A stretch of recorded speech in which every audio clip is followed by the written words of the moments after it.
Hey everybody, welcome back to the 6 round post-fight show with me, Zane Simon, and my co-host, as always, Eddie Mercado. Oh, you damn right! We'll workshop. We'll get it in post. We are here for UFC 303 going down in Las Vegas, Nevada at T-Mobile Arena, where Alex Pereira just put it right back on Yuri Prochazka like he did the first time. And but way cleaner. Oh yeah, way cleaner. We've actually got a bunch of people over here in the chat talking about it all, and the consensus, which I entirely agree with, is that Yuri was not. The short notice did him no favors here. The first these two having fought before, and this fight being on short notice, it seemed like Alex Pereira was prepared for everything Yuri came to do. And Yuri just still had all the exact same defensive gaps that Pereira had exploited the last time. I don't think the short notice had anything to do with that whatsoever. I think this is the stylistic matchup, and I think this happens 9 out of 10 times, regardless of how long they have to prepare for each other. I mean, that also may just be Yuri does not strike anyone as somebody who's going to fix or change his style to fight anybody ever. So... Right. You're asking him to dance with the one that did not bring him, and that's not going to happen. Yeah. And of course, it does not help for him to know that Alex Pereira can knock him out and did it once already. But at least he had that excuse, like, oh, it was stopped early. Yeah. So this time, the ref was like, nah, nope. Bro, you ain't putting this one on me. Yeah, no kidding. Like, DC no freaking out. Yeah, no debate. The dude got done. Finished. Yeah. DC was freaking out about all the late punches, and I was just like, you know what? Normally I would agree, but I'm sorry. Yuri clearly made, he was clearly like, I was upset with how quickly it stopped last time. So the ref was like, okay, fine. Like, what do you want? Fighters, they all want it to go longer. You ask any of them, they would like to die. If they can, and it still wasn't as bad as who was that? Bobby Green when he fought the tarantula. Yeah, that was hard to watch. This was like it's kind of what you asked for, bud. Yep. Man, fun fight. I gotta say, all told, Dolidze Smith a bit of a stinker, but for a card that was made in like the last 2 weeks, scraped together from bits and pieces, swept up from the aisles out of the arena. In Dan Igue's case, just, like duct tape and spit holding this thing together. This did feel like a testament to me to just how much market dominance the UFC has, that when everything falls apart, they still have 20 people they can call and say, hey, fight right now. But that's always been the case. Yeah. Very rarely have they been like, we just don't have anyone. Like, they managed to put something together. Yeah. Like, always. Yeah, but sometimes it's worth. This was to me just really indicative of how much they have everybody now. Because it's just like, this card got a little worse, but it didn't get like, in terms of, the names and the draws and the interest, it didn't get way worse. The big hit was Jamal Hill versus no, it wasn't. The big hit was Conor McGregor and Michael Chandler. Well, yeah. But like, Conor McGregor can't fight anymore. We don't, we care, but we don't. It doesn't matter. I know. Like, even if he loses, it's still. No, I know. That's the thing that gets that everybody wants to see. That is the big hit. I'm just saying in terms of like quality downgrade, like losing Hill versus Roundtree for Dolidze Smith was a huge downgrade. But what I like is kind of the irony of all of this, how you have Conor McGregor, who used to make fun of people for pulling out because of a bruised toe, and now here he is, Conor, pulling out because of a bruised toe. Some say rehab, whatever. I'm just going to say bruised toe. I believe him. right? And then, so who do they get to replace him? A guy with broken fucking toes. What?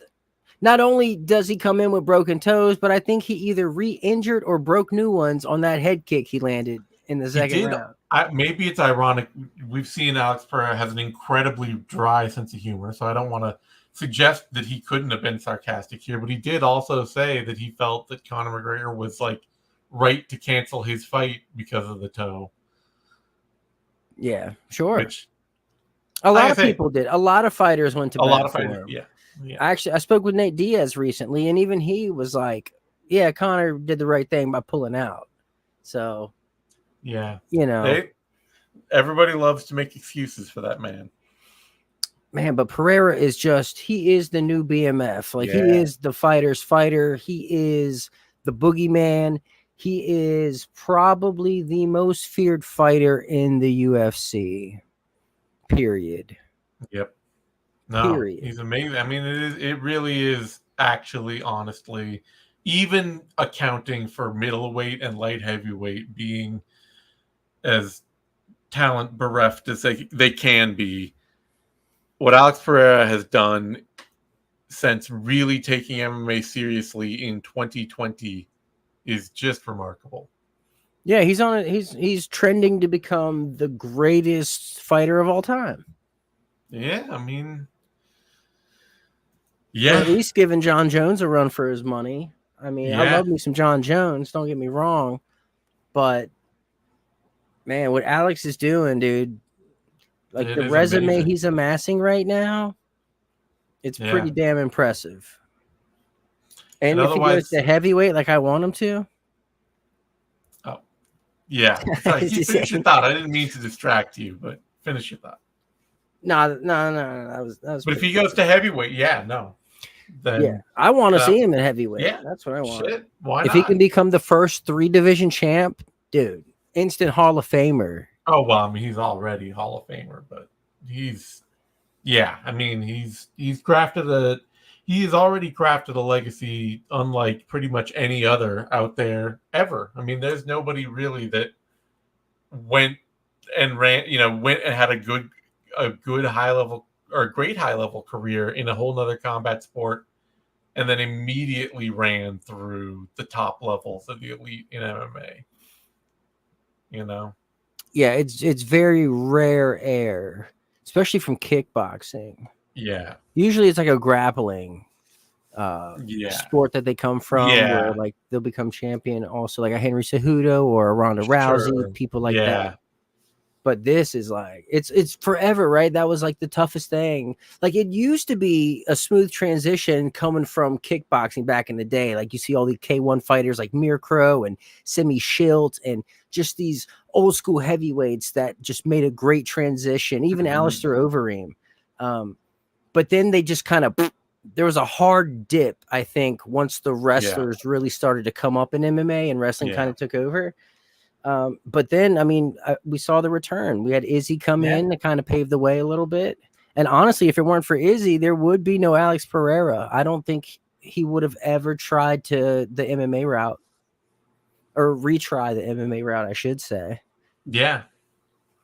Well, I think, it's really gotten to the point. I think a lot of that is that coaching and knowledge about what MMA has gotten to the point where fighters coming over from another sport like kickboxing no longer are just like, oh, I had no idea it would be so different. Or, oh, I trained MMA and they went out there and just did like kickboxing rounds at an MMA gym for 6 months. Right. Like, Alex Pereira has clearly gotten a lot of really good training to go into MMA. He's ready. Yeah, he's ready. And I love how active he is because he's kind of up there in age. Yeah. No. I mean, it's lucky, too, that he's moving up in divisions because those bigger divisions are kinder and kinder to older fighters. So, but yeah, he's 36. So, take it while you can get it. And we should all enjoy it for what it is. But yeah, made for a fight made on like 2 weeks' notice, was it? Yeah, something like that. It was fun. I enjoyed it. No, it was like the best replacement I think they could have done. Mm-hmm. Like the way Pereira came out so aggressive and just confident and just didn't give Yuri anything. Like nothing. Mm-hmm. Except a hard Yeah. time. And the way he set up that head kick, he's kicking the leg, and then start of the second he comes Yeah. upstairs. Like that is so smooth. And he just dropped him at the end of the first. Yeah. No, it was a masterful performance from Pereira all around. And yeah, I mean, let's jump down to this co-main event, which was made under even more insane circumstances. Today's notice. Yeah, Brian Ortega. Of course, Brian Ortega first. You know what? Maybe we have Brian Ortega to thank for a minute here, because him being a jackass in fight week and coming in heavy and forcing the fight up to lightweight meant that Diego Lopez was much closer already to the weight that Dan Ige could come in and walk in at. You're such an optimist. If Lopez had to be rehydrating up from featherweight, he might have only been like 155 pounds. And then you've got Dan Ige coming in at 164. You can't make that fight. Yeah, unless you make Ige do a weight cut. Yeah. But are they bringing like some absolute bomb? Exactly. So Lopez being at 161 because he'd already had to blow up to 155. He's right there for this fight to happen. Yeah, the planets align just right for him to stay on this card. For sure. And I thought he looked damn good out there. Yeah, Danny, I mean, he was more prepared cardio wise than Diego Lopez was. Lopez was gassed out by the end of that fight. Yeah. Well, he was also like loading up on every single punch he was throwing. Yeah. Lopez went hard. Like he went so hard.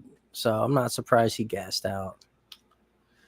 Still a pretty fun fight, though, honestly. Expectations were low.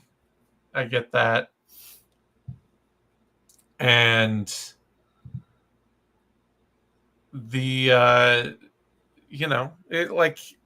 but for low expectations, they both did well. It did not feel nearly as bad as a fight can. I mean, like that Dolidze Smith fight, that felt like a short notice fight that was booked between two guys who weren't really prepared. Or like two guys that were super cool with one another, too. Yeah, possibly that. That was a shit fight. Yeah, it was terrible. But I mean, that's what I didn't know what else anyone wanted to expect out of Anthony Smith, because if he's not going to out grapple someone at this stage in his career, he's probably not going to win, and he's not going to out grapple Roman Dolidze. Yeah. So it was going to be a rough night. It was going to be a rough night no matter what, and I had hopes that Smith would be able to stop Dolidze from just doing the ugliest swing and fighter out there, where he's just so one-shot clinch. And usually if somebody's big enough, they can kind of stop that and keep him from just hugging on him and all that. But Anthony Smith was just way too willing to fight at Dolidze's super slow pace. So once he started doing that, it didn't even matter if Dolidze clinched him up or not. It was just stinky fight. Yeah. That fight sucked. Yeah. Not a fan. I enjoyed the main and the co-main for what they were. Realized they were put on at short notice, but the fighters still showed up for him. They were both good, fun fights. But Pereira wasn't supposed to be at UFC 300. Showed up for that. Got an awesome knockout. Wasn't supposed to be on 303. Showed up. Got an awesome knockout. The man's living it up. He's going to be fighter of the year. Yeah. We're like halfway done with it. He's already in the running. Mm-hmm.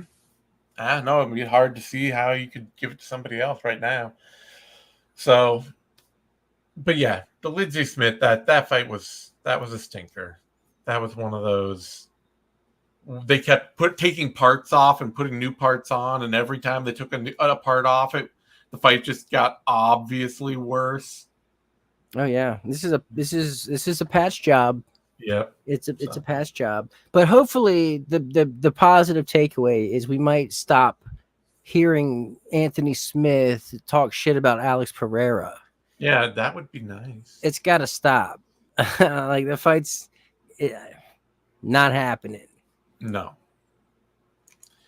Yeah, I could do without hearing Anthony Smith talk about a lot of things. Honestly, that man is in the news far too much. But yeah, Dolidze won it, and then after the fight, he started talking about how now he's a top 10 ranked light heavyweight and a top 10 ranked middleweight, which kudos to him. He might be, but it was really kind of sad when he tried to get all the crowd like hyped about the UFC rankings, and everybody was just like, we don't care. No, honestly. Yeah, I don't know. I feel like after fights like that, they should skip the post-fight interview. Yeah. Ain't nobody got time for that. Yeah. I'm on East Coast time. Like, that's right. Wrap that shit up. No kidding. Oh, what do you think of my shirt, Zane? Oh, it makes me sad. It's vintage. Yeah, no, it is. I don't make those anymore. All right, that brings us to a women's bantamweight bout. Macy Chason, Myra Bueno Silva. Oh wait, well, do we have a fight that we want to see? Anybody in Diego Lopez?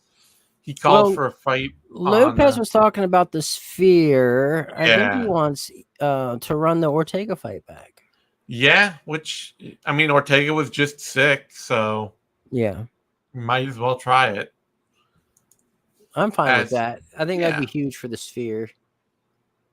What do you think with light heavyweight? Do they go Ankalaev now, or do they try to do the Pereira, push him up to heavyweight?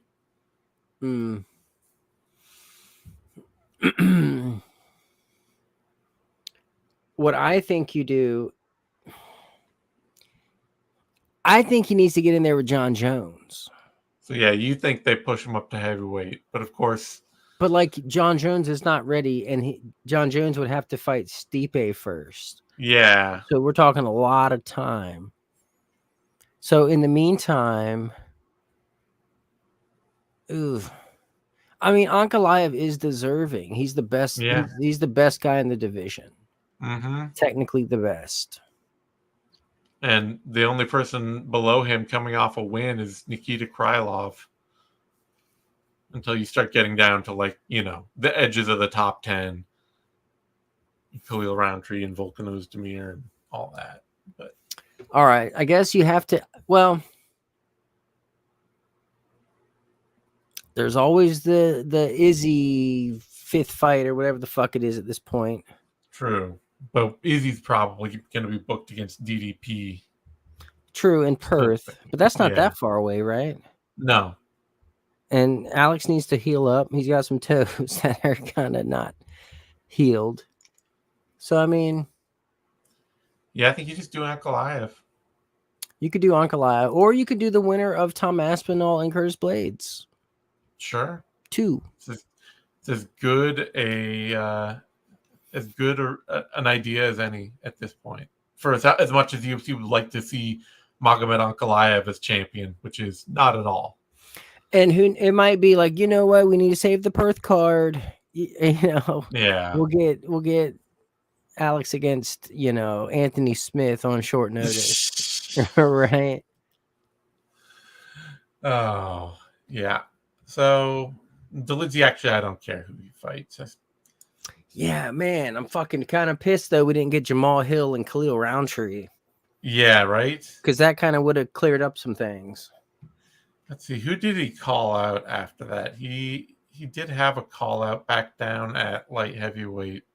Was it Chimaev? Who's that? Dolidze. Yeah, he did say 185 Chimaev.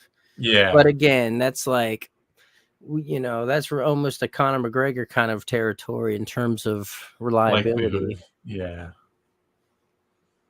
Well, Dolidze, he's been struggling to get fights. Oh, Paul Craig. That was. Now, who called out Paul Craig? Wasn't that further down the card? Oh yeah, that was at middleweight. That was Joe Pifer. Joe Pifer called out Paul Craig. I was like, he didn't do that, did he? Yeah, that'd be weird. It would be weird. All right. Well, anyway, women's bantamweight bout: Macy Chason, Myra Bueno Silva, and I am okay with that doctor's stoppage, but I do wonder if it is a women's MMA stoppage, just a little. Nah, that was a bad gash, and it was leaking right into the eye.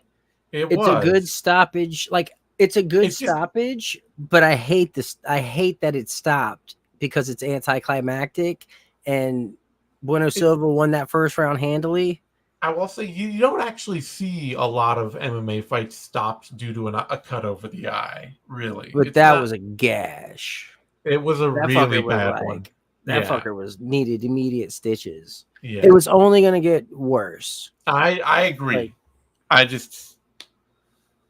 It's definitely. It was just surprising to see somebody get stopped. A fight get stopped for a cut over the eye. It was not. I'm not against it. It's just I feel like I see a lot of those kinds of cuts and they don't get stopped. But it was an anticlimactic end to that fight though, which was a pretty great fight. I had Silva winning the first round, but I also thought that all the momentum was starting to tip to Chason pretty quick. So, yeah, I think the body work from Chason was phenomenal, and it was effective in the first, and I think starting to show up there in the second as Bueno Silva started to peter out a little bit, because I mean she went hard in the first round. Like she was throwing a lot of heat, bad intentions. But man, you got to credit that elbow, that bloody elbow. Yeah. That shit was nasty. That was nasty. No, and it's great. If you watch the replay, the slow-mo replay, Macy lands the bow and like sees it split open, and then she just gets the biggest smile. She's like, "Oh, this fucker's over." You got to give full credit, because I mean that that kind of damage, that is the direct result of the fighter's action. It's not like 100%. This was an offensive move that caused that. Exactly. Which is why I'm fine with the stoppage. Like, legit, keep it a sport, legit. But it's also anticlimactic. Like the fan in me is like, come on, blood, But it's a perfectly acceptable and responsible stoppage. And it's funny too, because the doctor didn't want to put that on his shoulders. No. He was trying to pawn it off to the ref. Well, it is officially in the rules. The referee always calls the fight, whether or not, and it's they can do so under advisement from the doctor. So, the doctor has a point of putting it on the ref, but it was very much like just. He was doing it in a way that waffled and made it seem like, well, you're not actually giving the ref any information when you say well, I don't know. It's a cut. Yeah. And he finally was like, it's too deep. Yeah. And the ref was like, all right, that's all I need to do here. No one wanted to be the bad guy in that situation. No. And I get why Silva was pissed about it, but anyway. Got to block. Yeah. You got to block. See, so that sets Chason up to actually get some kind of fight, because Myra Bueno Silva, she was ranked number 3 in that division. So, and this is bantamweight, right? Yeah. So I mean, whatever. Yeah, she's in a title fight for all I care. Yeah, outside of Kayla Harrison, yeah, I don't give a fuck about that division. I don't give a fuck. No Maybe Chason can fight Pennington or Pena, since Pennington is almost certainly going to have to deal with Kayla Harrison. Yeah, well, I'm really hoping they do the Kayla Nunes fight. I know she was talking trash tonight about it. Yeah, they have been trying to. Nunes has been making little signs that she might consider coming back for something like that. So, yeah. So, Kayla's another one. comes from a grappling background where she did phenomenal and then moved over Yes. into MMA. Yeah. But yeah, I think Pena is probably a good fight for Macy. Why not? Sure. Yeah. That brings us to a welterweight bout. Ian Gary, Michael Page. And honestly, I know somebody was giving me shit earlier from suggesting that I didn't hate this fight. I didn't hate this fight. I thought it was fine. You know? Page. It was okay. He landed some big shots. They were fun. They were interesting. Gary took him down some and like tried to get position, and he got actually like, he got in close with that rear naked choke in the first round. And I don't know, it wasn't like, there were different facets to it, and it wasn't the most awful stalled out thing that I ever seen. It just lacked wow moments. There were no big, it just it was bubbling, but never boiled over. Yeah, usually that kind of bugs me, but I don't know. I'm actually like continually interested to see what Michael Page can do in the UFC. So, but that fight also had like at least 7.5. At least half of that fight was all control. Sure, I think that's what people are kind of bummed about. It's like, you two are supposed to be fucking strikers. What are y'all doing out here? Yeah. Well, that's, I mean, what Gary found out is that he's not that much of a striker. Well, that's what. I mean, that's MVP though. MVP's like, you're not going to find much better than MVP. Well, I mean, you're not going to find much trickier. He's not the most technical striker out there. He's not, Alex Pereira or Izzy Adesanya with like an actual kickboxing title under their belt. Michael Page? Yeah. Michael Page is a damn good technical striker. You're crazy, Zane. He is a shiny pants technical striker. He has snap and he has a certain set of form, but like, it's not, there's no hook in Michael Page's game, or like, there's not many people who are better strikers than Michael Page in the UFC's welterweight division. Not many at all. Okay. Like who? Well, Boy? Shavkat, maybe? I mean, other than that, Leon Edwards is... You're going to tell me... Look, Leon Edwards might take his eye off the ball, but like, he can actually... He is a technical striker, yes. Yeah. I don't think he's much better, if better, than Michael Page in strictly stand-up. I don't know. I mean, Michael Page sounds like you're disrespecting MVP stand-up for some reason. I'm just saying he's incredibly fast and dynamic, but he's not like, the most technical striker to ever hit MMA. I don't know, man. What he does, he does well. Sure, but like his flying knees, like they're so gorgeous. Yeah, they're so gorgeous. Okay, whatever. We're getting far afield. I'm certainly just willing to say that Ian Gary isn't as technical as Michael Page, and he had no idea of that. True. Now he knows. Well, and he's not as fast as Michael Page. That is the biggest thing, yes. See, now who's the one diminishing the man's technical skill for physical gain? Come on. That's a physical thing. Well, that's what I'm saying. The physical things, he's got the physical things in spades. The technical things, he's got like 2 of. But I will say Ian Gary is a better fighter overall. Not by much. I don't even know. I think this fight was very arguable to score for Page. You can't really justify giving that 3rd round to Page. No, but I could give both the first 2 to him. Nah, not what you just said. The back take and the RNC attempts in the first. That was like the most significant moment. I mean, I'm just allowed to hate Ian Gary here. I don't see. Okay, well, if that's what you're doing, by all means, have at it. But I think Gary was smart enough to finish the 3rd round in a way that made sure he was going to win it. Yeah, I don't have an actual problem with the score. I just, I'm not, I have difficulty giving clear credit to Gary for being way better than Michael Page in that fight.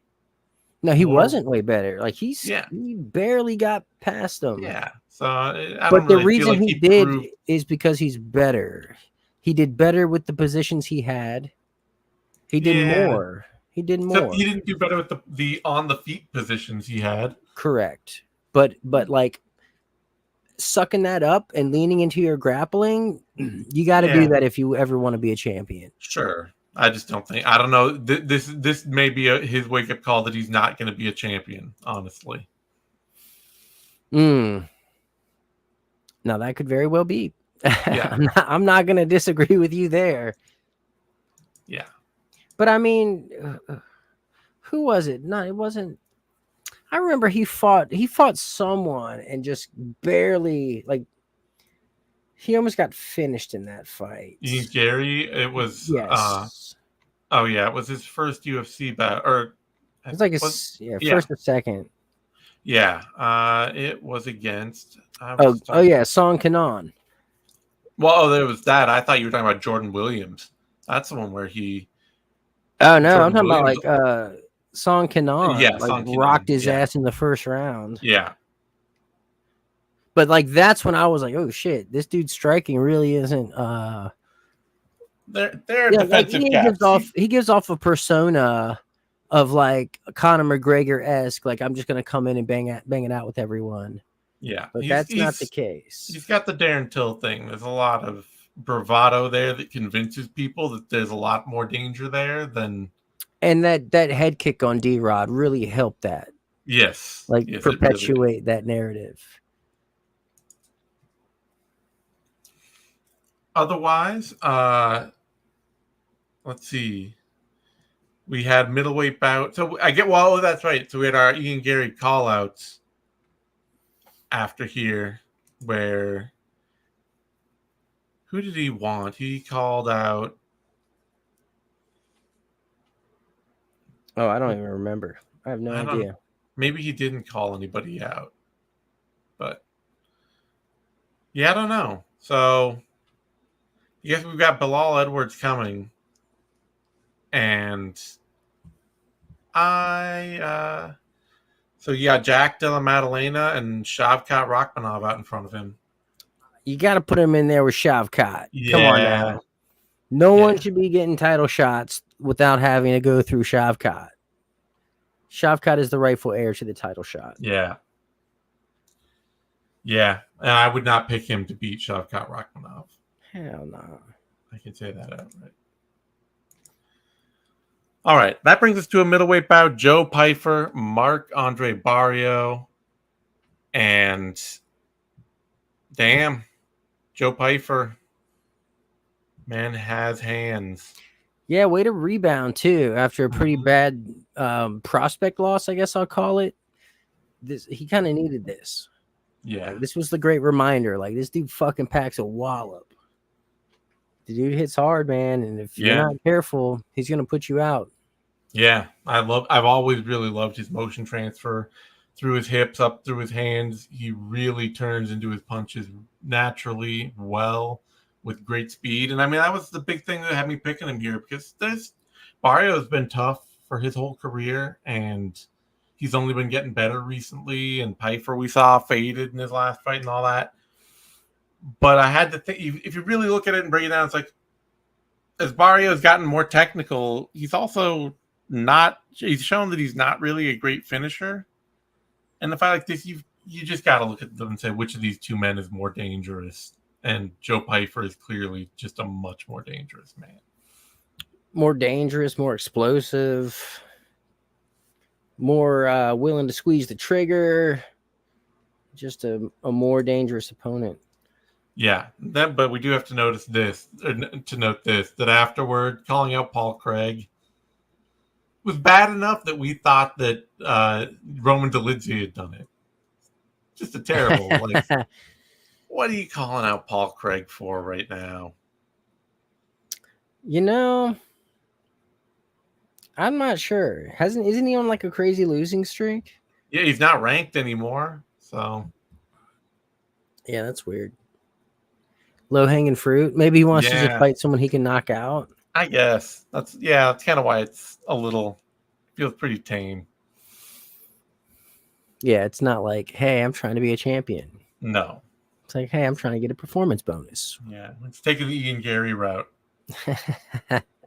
He was calling out Covington and all that. It's just like, yeah, you're kind of calling out people at their least dangerous, it feels like.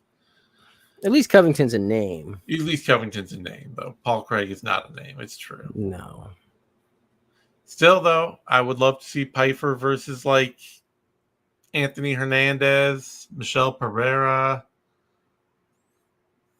even Caio Bahaio, who I don't usually want to see against anybody. I don't think he's ready for the rankings, my guy.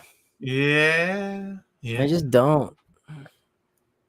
I got to see more. Like, I got to see him. I got to see 3 hard rounds out of him or something.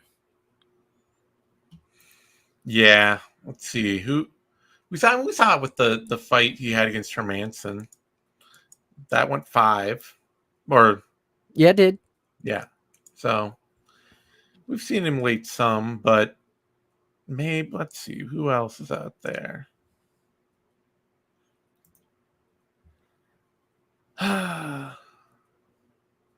Yeah, I don't know. I guess Eric Anders is coming off a win. You could do that. That seems reasonable. Yeah. That is reasonable. I like that. Yeah. So Anders doesn't just wilt typically. True. All right. Before that, Andre Fili, Cub Swanson. This was a razor close fight. Kind of thought it would be going in. Had a lot of trouble picking this one beforehand, honestly. Fili's been, he's not always the most defensively sound fighter, but Cub Swanson he's 40. Yeah, that was the big deciding factor for me. I ended up rolling with Cub, and even still, I would have loved to have scored it for him, but I think, Fili probably grabbed this one. I gave the first 2 rounds to Fili. Third, you got to give to Swanson, right? Mm-hmm. You got to. Yeah. He came on strong, doing his thing, pressuring, which was really nice, getting Fili out of sorts. Fili needed the range to stay safe. Flirted with danger a bunch, like exchanged in the pocket, maybe a couple times too many, but managed to hold on and got a pretty clean win over a salty veteran like Cub Swanson. Mm-hmm. Shout out to Fili for that. Solid fight, solid result. Really, honestly, great fight for Swanson at 40. Go out there and put on that kind of performance.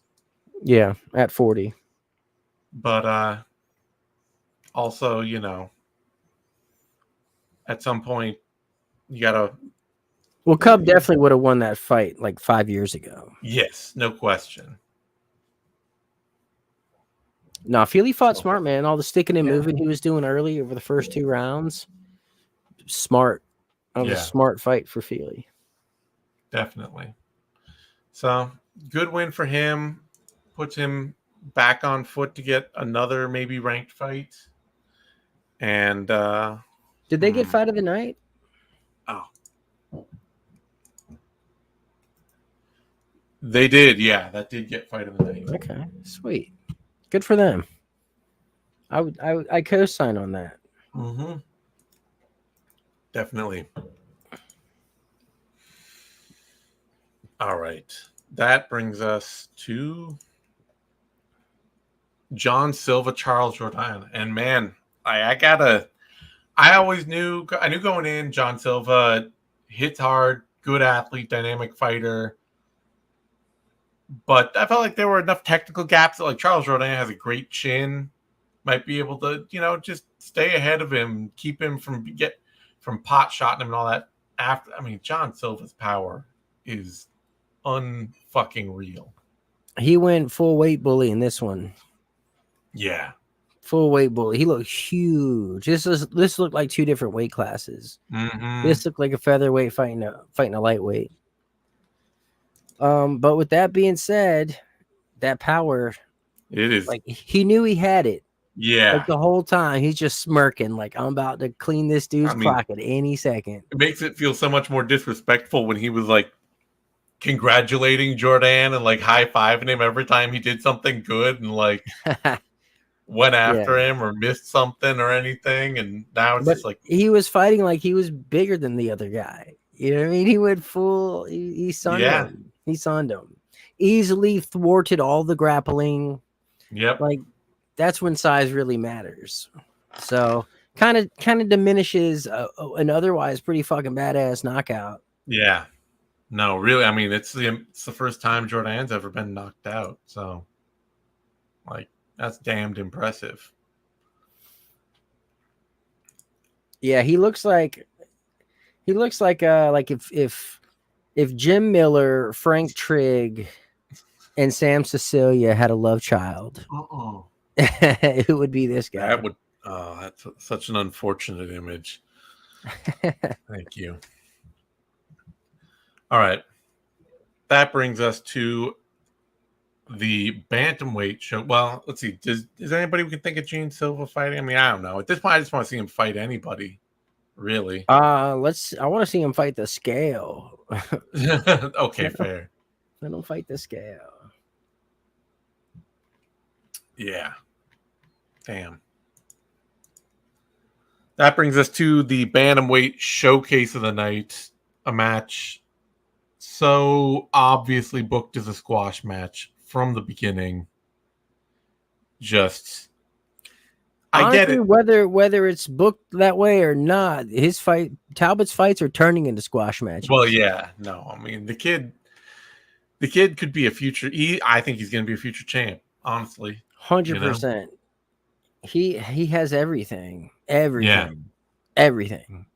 Huge. There's nothing I don't like. Volume, speed, power, aggression.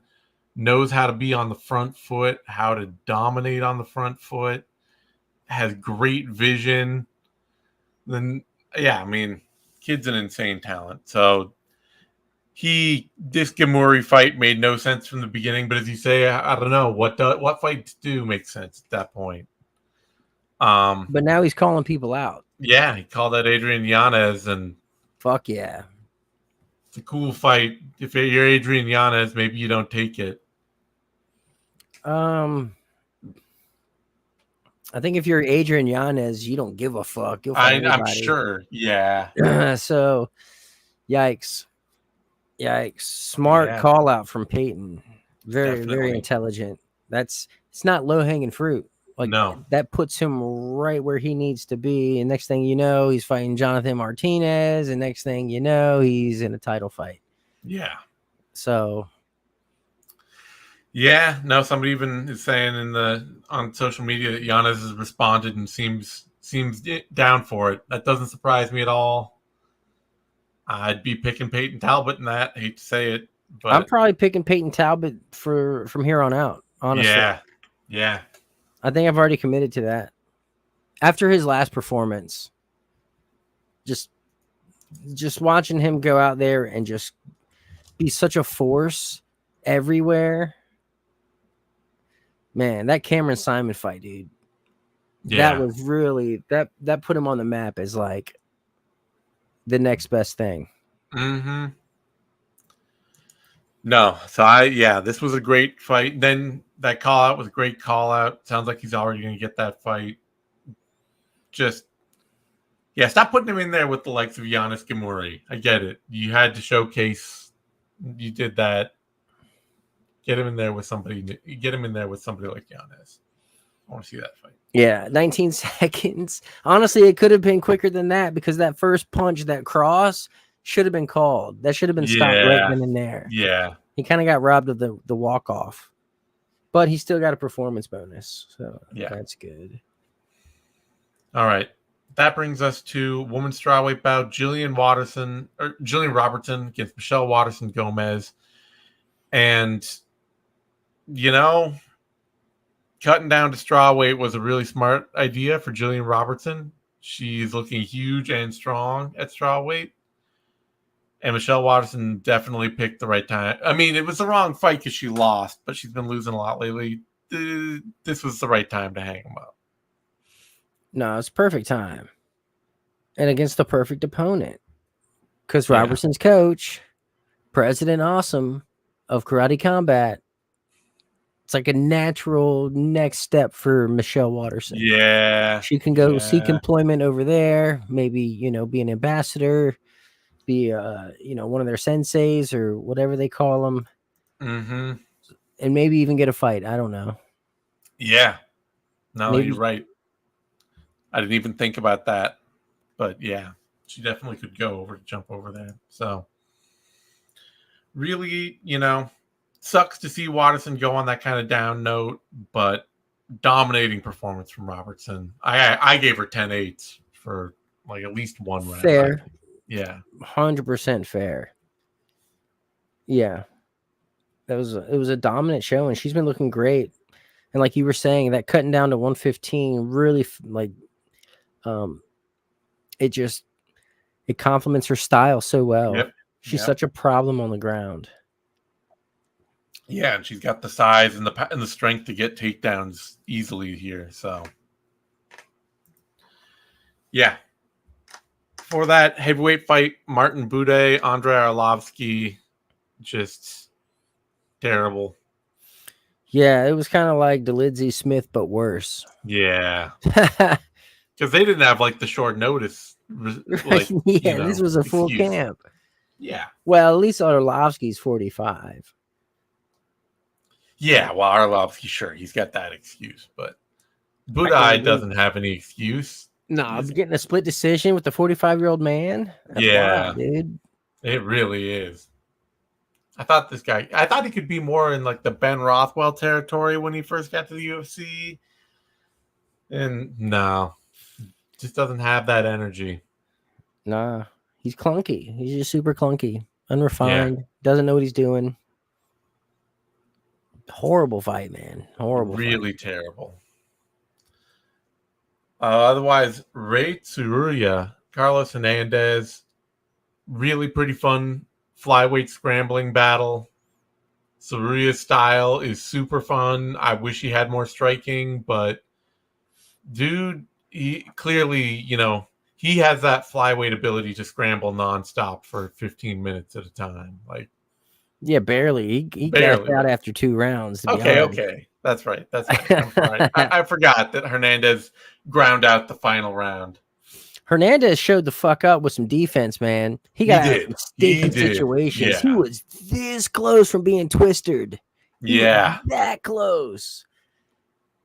So, I mean, credit to him. He got out of some funky positions and fought hard, but he always dove right back into him too, though. Yeah. Just could not resist grappling with Tsuruya. So fun fight, fun scramble, whatever. That brings us finally to a bantamweight bout: Vinicius Oliveira, Ricky Simone, and man, I did not think Vinicius Oliveira would look like this much of a problem in the UFC, honestly. Like, he got there fighting like a fucking middleweight at 135. I compared him before the fight even started. I compared him to like kind of a Yoel Romero style. He's like, he reminds me of Jamal Hill too, kind of. Yeah. Just the way he's so open, but just the way he's throwing, with like he throws his weight into everything. Yeah. Like if he connects, you're in trouble. You have to respect it and address everything he's throwing your way. And before this, he was actually pretty slow paced. Like in his earlier career, he would just kind of be like one shot every now and then. It's really hard. It could do a lot of damage, but not necessarily putting things together. This fight, he came out like he had no respect for Ricky Simone at all. And he was just flurrying and bombing on him and pushing through any of his offense and just not paying any attention to anything Simone wanted to do. I wonder if Simone was injured. Could be. Yeah, I don't know. He wasn't really forcing takedowns like that. No. Like there was no second efforts with the takedowns. He'd get his entries and then just kind of give up on them. Yeah. He had one ankle taped up too. So I'm not sure if he's going through it right now or whatever. Yeah. This was not a good performance from him, but great performance from Silva. He definitely won the second round though. Yeah. Simone did. There were so Yes. many people like, oh no, 30-27. Yeah, No, the fuck it I wasn't. scored that. I was right there with you. I scored it for him too. I'm like, you check a kick like that so that a guy can barely stand in a round. I'm sorry, but if your opponent can barely stand around, that's a round you should win. And here's the thing: the number one scoring criteria under the unified rules of mixed martial arts is not volume. It's not offense. It's not strikes. It's damage. Yep. Number one is damage. That includes strikes, includes slams, includes like submission attempts that hurt things. I mean, blocks like checks, those count as damage. And I was bewildered at the disrespect that the checks were getting as far as causing damage, because it happened twice. It wasn't just once. He did it twice. That's crazy. Even the commentators are at fault here. DC, I'm talking to you. Disrespecting the check. But yeah, great showing from Oliveira. Rough night for Ricky Simone. Not really even sure what his future is with the UFC, honestly, because this guy went from fighting Song Yadong to being a prelim opener for a guy in his second UFC fight. And that's 3 losses in a row now. And, just seems like this was kind of a last stop on the way out the door. Yeah, I don't know. I don't know if he's battling injuries or what, but he's in no man's land. Well, yeah, I don't know. So, otherwise, all told, honestly, I had a pretty good time with this card. It was, they had a couple rough spots up and down. If it wasn't for the main event, I'd be salty. All right. I have fun with Diego Lopez, Danny Gay. Sure. I don't know. It wasn't bad. It could have been a lot worse. They put together a pretty good card overall, seeing all the hell it went through. But that's also, they have a death grip on the whole market, so they should be able to make that kind of adjustment. Yeah, I feel like this card should win fight of the night for even happening. Yeah, no kidding. This card fought for its life, and it ended on an awesome note. You know? Right. It's been a while since someone's just completely stormed Yuri's castle. Yeah, no, it's been a while. He got aced. So, he did. All right. On that note, you can find me on Twitter at Zane Simon. You can find Eddie on Twitter at Eddie Mercado. And you can find us over on Substack for the MMA Vivisection and 6th Round. Subscribe, get bonus content, help keep us running, all that good stuff. And we will see you all next time. So, and stay tuned. Check us out later if you are subscribed for the bonus show and all that. Adios, everyone. Peace.